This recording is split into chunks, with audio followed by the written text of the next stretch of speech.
Вот такая вот новость прилетела. Нацбанк Грузии запретит россиянам снимать с депозитов в грузинских банках больше 20% от суммы в иностранной валюте. Имеется в виду, ну, я так понимаю, американские доллары или европейские евро. Ограничение вступит в силу с 1 сентября. Меня чем эта новость зацепила? Я ее увидел на одном Z-паблике, на одном ватном, хорошо, пусть будет так понятнее, так проще, на одном ватном паблике. И ватники там дюже сокрушались. Ах, они сволочи! Какие грузины, ах, они какие нехорошие, да как же такое может быть? Это деньги, которые принадлежат человеку, это его личные деньги, и они разрешают не более 20% суммы снимать. Это что такое? И наши ватники как-то забыли, что 1,5 года назад вообще-то Путин с Набиуллиной сделали даже не то же самое, они сделали еще хуже. Они вообще планку поставили и сказали: в связи с началом известных событий, вот если есть у тебя валютный счет, ты теперь можешь снять в международной конвертируемой, свободно конвертируемой валюте доллары и евро не более 10 тысяч долларов. Эквивалент, да, если в евро там чуть меньше получается, хоть 1 миллион долларов у тебя там лежит, все остальное извини, гуляй, Вася. Мы конвертируем в рубли, причем по своему внутреннему курсу, который нам больше нравится, даже не по курсу ЦБ, а по курсу вот этого конкретного банка, который сам сегодня придумывает курс. Он может придумать этот курс на завтра, поставить 1 рубль равен 1 доллару. И вот ты будешь менять свои доллары вот по этому курсу.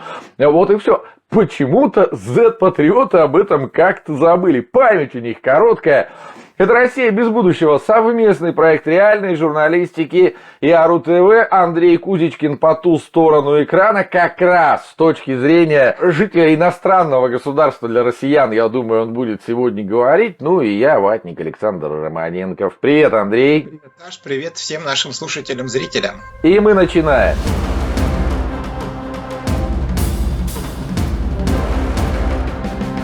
Итак, Андрюш, вот слушай, меня просто умилила вот эта вот новость. Это ты вот как отреагировал?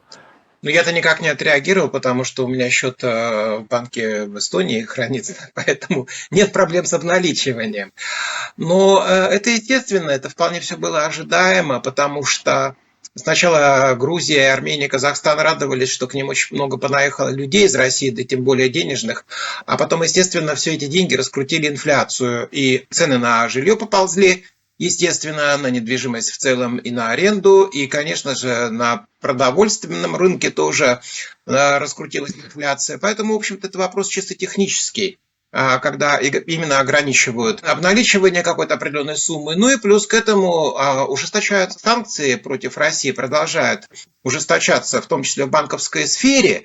И многие банки очень-очень даже побаиваются теперь работать с вкладами российских граждан. И не только в Грузии, даже в Объединенных Арабских Эмиратах, которые стали теперь оазисом такой относительной свободы, куда прихлынуло достаточно много состоятельных людей из России переждать вот эти вот нехорошие трудные времена, так и даже там начали теперь ограничивать определенные операции со вкладами российских граждан. То есть это полный абзац. Сегодня послы Европейского Союза согласовали 11-й пакет санкций против России. И этот пакет предусматривает, конечно, ужесточение мер контроля за соблюдением уже принятых санкций, введенных санкций. Плюс дополняется список физических лиц, повязанных как раз с депортацией детей из Украины. И плюс к этому вводятся ограничения еще для 70 компаний и нефтепровода «Дружба». То есть, конечно, продолжается такое санкционное давление на Россию. И поэтому многие банки, они, конечно же, держат ухо востро.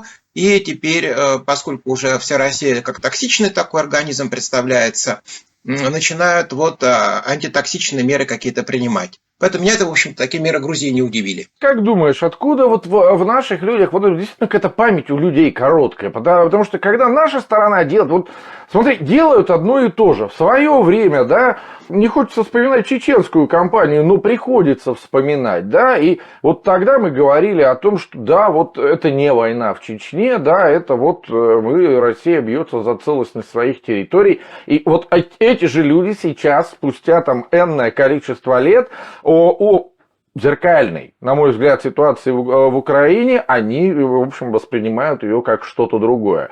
То, с чего мы начали. 1,5 года назад Россия сама начала с этого.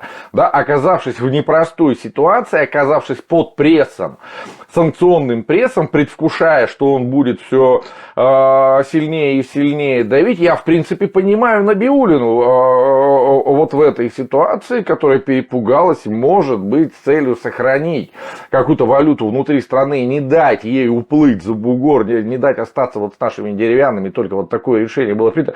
И все вот так же с пониманием относились, когда сегодня, да, ты правильно сказал, те же грузины, те же грузинские банки, банкиры, они могут просто побаиваться, что им прилетит прицепом. Наши соотечественники, они этого просто не делают вид, что не понимают, может быть. Вот это один и тот же человек на одну и ту же ситуацию смотрит как-то почему-то диаметрально противоположно. Естественно, да.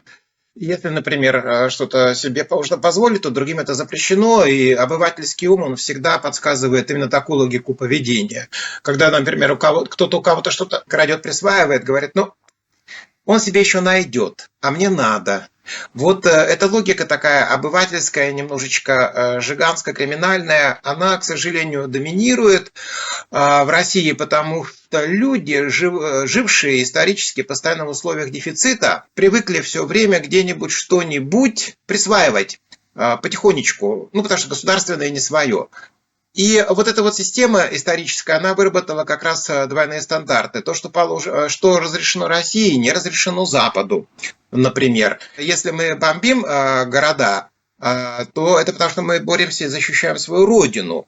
А если вот они бомбят города, то, естественно, это акт терроризма, направленный против мирного населения.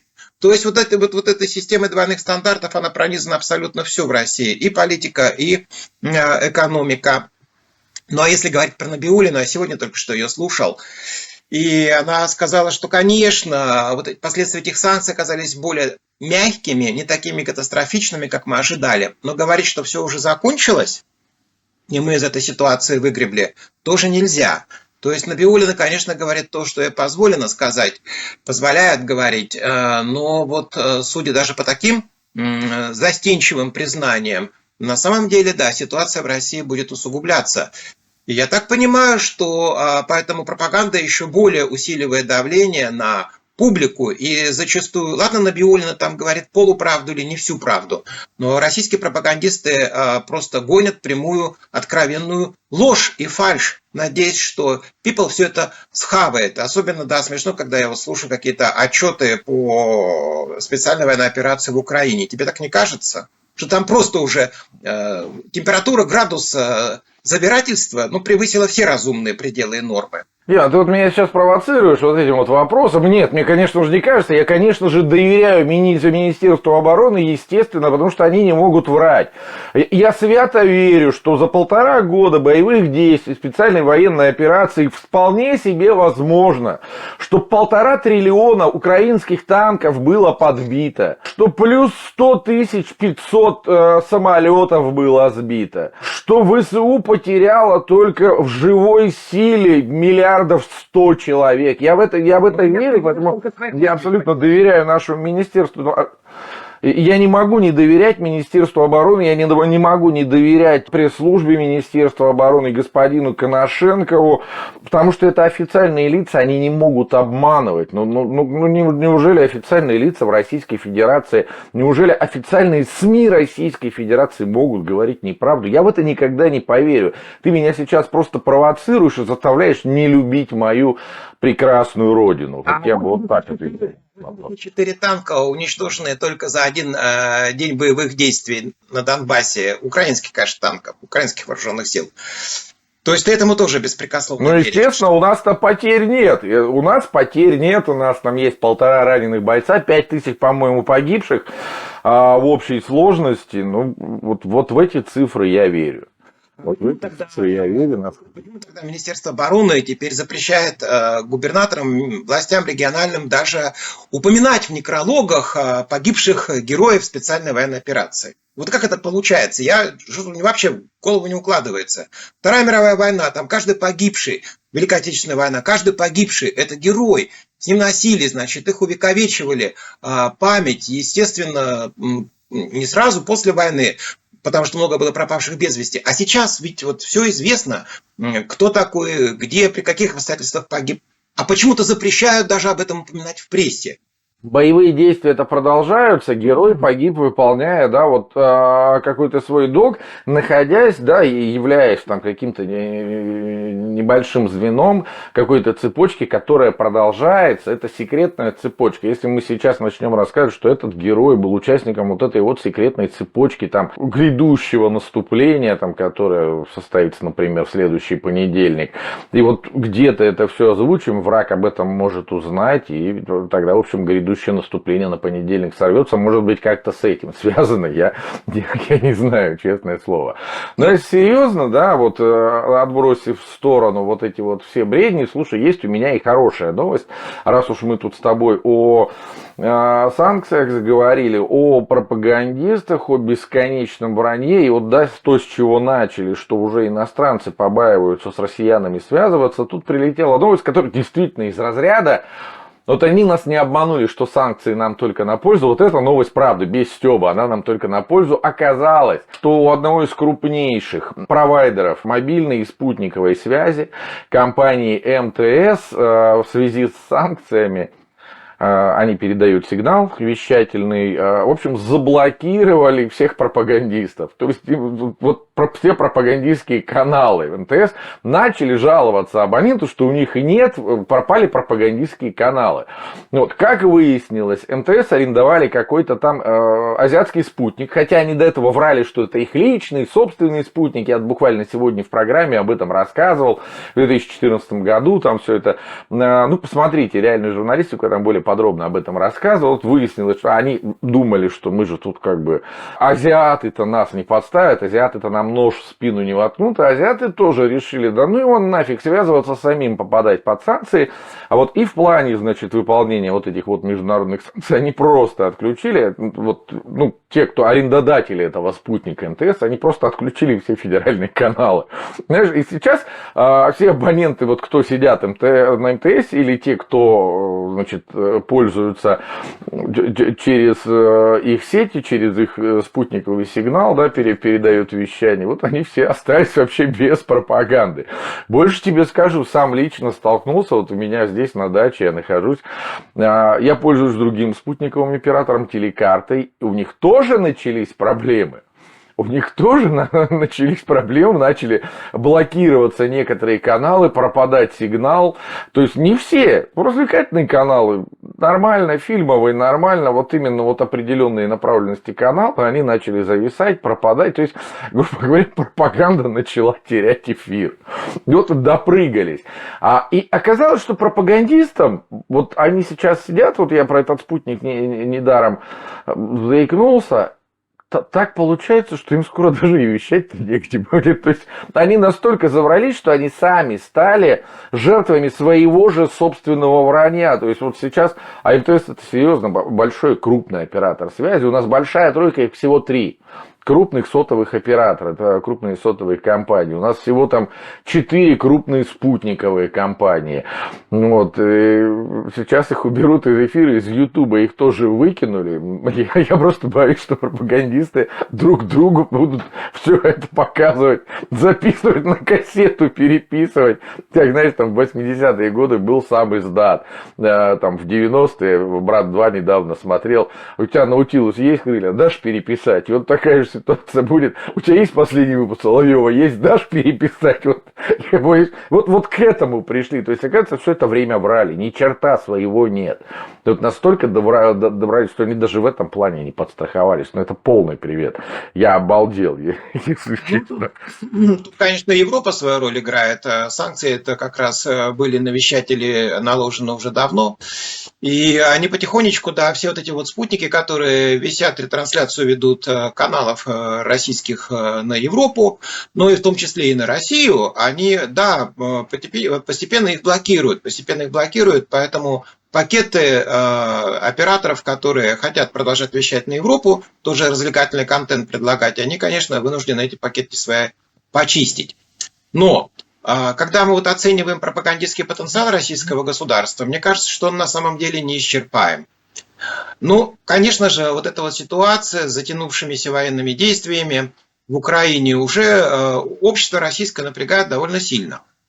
А нужно сказать, что власть кремлевская при всем там дебилизме, тупизме и все прочее награждает такими штампами и оправданными, в принципе, чувствительно, очень чувствительно к общественному мнению. Я уже как-то рассказывал, что Владимир Владимирович отчеты ФСО читает постоянно, которые мониторят ситуацию в российских регионах. И я задумался, ну вот понятно, что ситуация тупиковая. А как вы, ребята, будете из этого выгребать? И я, конечно, недооценил этот творческий потенциал. Потому что мы до конца так и не знаем этих целей, это окончательных целей специальной военной операции в Украине. Но, по меньшей мере, две из них постоянно озвучивались. Это демилитаризация Украины и денацификация Украины. И вот понятно, что теперь вроде как уже и ни того, ни другого не случится в обозримом будущем. Как быть? А вот как оказывается. Выходит, значит, товарищ Песков и заявляет, что задача по демилитаризации Украины практически решена. Ну, он, по сути дела, повторил мысль Путина, немножечко ее развил. Вот. Пока мы, значит, ждем, когда все это закончится, а оказывается, в Кремле-то оно уже все заканчивается. И демилитаризация заключается в том, что у Украины практически своего оружия не осталось, а они вынуждены пользоваться западным. То есть вот Оруэлл до такого бы никогда не додумался. У него самые простые были формулы, да, что правда это ложь, а война это мир. Вот. А здесь еще круче. То если воюют западным оружием, не своим, значит демилитаризация. Полностью вопрос этот решен. Значит, вы победили, да. Не победили, одержали победу. А то, что теперь украинская армия фактически перешла на стандарты НАТО и вооружилась до зубов. Ну, еще пока авиации вот нет, а дальнобойная артиллерия, самоходные все эти установки, танки, много-много чего еще туда понасовали. Это как бы фигня полная. Мы решали, оказывается, задачу демилитаризации, это именно уничтожение военного потенциала Украины по производству собственных беспилотников. А то, что они вместо 100 своих собственных там 1000 завезут с Запада и запустят против российских вооруженных сил, это как бы уже не считается. Ну ладно, думаю, это хорошо. А что с денацификацией-то? А оно-то как-то, ну пока вот Зеленский сидит в Киеве, вроде как глава нацистского режима по убеждениям кремлевских пропагандистов, значит, мы не можем ставить вопрос о том, что денацификация тоже уже успешно осуществлена. А фиг вам. В Ростове начался суд над участниками батальона Азов, признан экстремистским в России. И вот оказывается, это и есть тоже такой апофеоз просто денацификации. То есть самых отъявленных украинских фашистов поймали и теперь их судят. И можно сказать, что поэтому и денацификация успешно завершается. Меня только, конечно, это вдохновляет на одно. Так, может быть, мы уже и победили? Только пока еще этого не знаем. А завтра, ну, мы имеется в виду Россия, а завтра скажет Песков, значит, все, задачи все решены, значит, и, в общем, как бы на этом история заканчивается с денацификацией, демилитаризацией Украины. Вот я единственное, что только вижу позитивное вот в этих вот заявлениях, в этой риторике, то вот такой вот неожиданный оборот и ход событий. Вот теперь ожидаем. Как ты думаешь, это реально или нет? На самом деле завтра россияне проснутся и узнают, что, оказывается, победа одержана, как в Северной Корее же. Буквально сегодня где-то в соцсетях наткнулся на такой, он как бы с одной стороны шуточный репост, а с другой стороны очень печальный, да. Хотели, да, отказаться от доллара, отказаться от нефтяной зависимости, слезть с нефтяной иглы, попали в полную зависимость от Китая на сегодняшний день. Да, хотели отказаться от доллара, перешли на юани. Банк Китая, ну, я насколько понимаю, это не национальный банк Китая, не как у нас Банк России, да, но это один из крупнейших банков, который, в общем, определяет. Он, по-моему, так и называется Национальный банк Китая, но он не в том плане национальный, то есть не как наш Банк России. То есть, я так понимаю, это коммерческий, да, банк, но тем не менее такой основной банк, который там определяет погоду в том числе.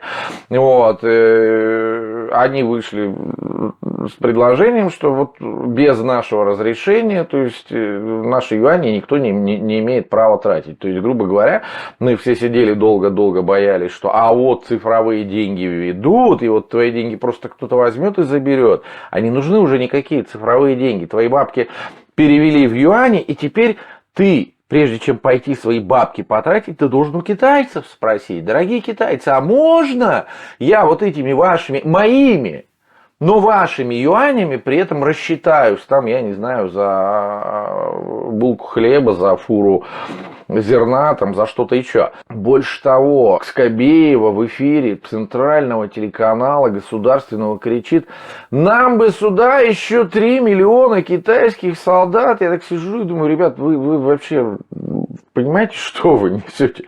Вы тупо сдали нахрен страну Китаю, сдаете. И вы, не скрываясь, это делать, и никто этого не видит, не слышит. Ну, либо совсем с ума сошли, либо настолько на дурака все рассчитано. Я отказываюсь в это верить, но я вижу, что происходит, и меня это пугает. Я говорю, все заявленные цели изначально, они все кардинально уходят в ноль, и мы приходим к тому, что ситуация будет еще хуже. То есть, я говорю, если мы раньше, по крайней мере, у нас был газ и нефть, у нас была свобода выбора, мы торговали с миром и так далее, да, это была зависимость, это была действительно нефтяная игла, с которой надо было слезать. Сегодня мы по-прежнему сидим на этой нефтяной игле, но нам выбора не оставили. У нас есть только вот один единственный партнер — Китай или никто. Вот, у нас, значит, сейчас мы еще наберем этих фантиков, их юаней, и не будем знать, что с ними делать, потому что, опять же, куда я с этими юанями? Только в Китай, или там через Китай какую-то сделку оформляет, значит, Китай на меня. А еще если давайте 3 миллиона солдат сюда введем, китайских. Ну, вообще классно. То есть мы сами приглашаем сюда 3 миллиона солдат к нам на землю. Ну, ходите к нам сюда, у нас темно, и мы пьяные. Извращенная логика. Вот Михаил Эпштейн об этом как раз и писал в своей книге, что Россия — это страна антипод. Избавляя от долларовой зависимости, попали в зависимость от юаня.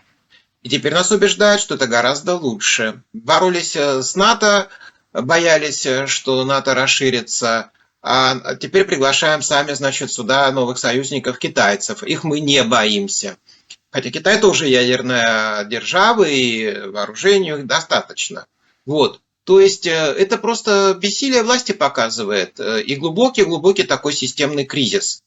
А пропагандистам остается только бегать и всех убеждать, что Владимир Владимирович непогрешим. Поэтому он все делает абсолютно правильно и никогда не ошибается. Вот извольте верить, что китайцы лучше НАТО, а юань — это круче, чем доллар.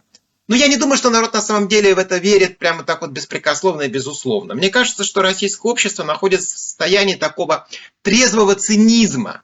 Все понимают прекрасно, только вслух не говорят об этом. Но надеются на... Нет, ты знаешь, на самом деле, вот тут вот первый раз, наверное, за последние несколько эфиров, наверное, в первый раз с тобой с этим соглашусь, вот именно в этом ключе, потому что как раз сегодня днем буквально об этом думал. Что-то шел там, стоял, кофе пил, сигарету прикурил, затянулся, как раз размышлял об этом, что такое ощущение, что вот огромное количество дураков в нашей стране, да, которые вот во все это свято верят, это какая-то такая большая иллюзия. Мне тоже кажется, что подавляющее большинство людей, именно подавляющее большинство людей, они все понимают, но они так вот заняли такую выжидательную позицию и ждут, чем же все это кончится.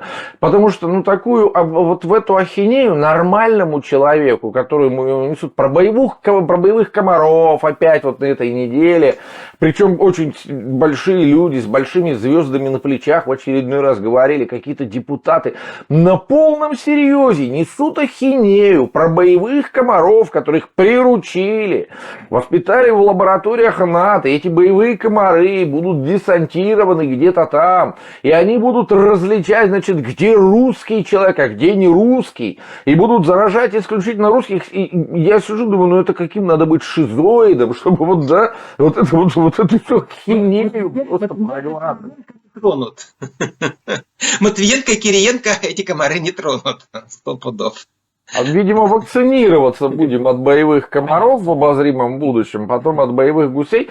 Вот, потом вот, да, вот мы с тобой там добрым словом вспоминали Коношенкова. Мне тоже кажется, что ну, нормальные, адекватные люди же понимают, что ну, ты вот этими своими заявлениями, понятно, что вы хотите угодить все одному единственному зрителю. Это все, вот все работа всей пропаганды, она идет на одного единственного зрителя, не на нас. Мы-то все понимаем. Когда мне рассказывают про там миллиарды захваченных бойцов, про сотни триллионов подбитых танков, там про триллионы, там сексиллионы какие-то там сбитых самолетов. Ну, слушайте, ну ребят, это ну давайте уже Саша, это и есть настоящая дискредитация российской армии. Устами, да, спикера. Это идет во вред, конечно. Кремля. Потому что ведь, как есть один такой хороший фильм «Олигарх», и вот там вот главный герой, которого играл Машков, он там этому мужику, которого они пытались там избирать, там, то ли губернатором, то ли президентом, он сказал, слушайте, не высказывайся вот по этим вот вопросам, по вопросам экономики, по-моему. Он говорит, а почему? Он говорит, да потому что они только дураки слушают, но еще и умные люди.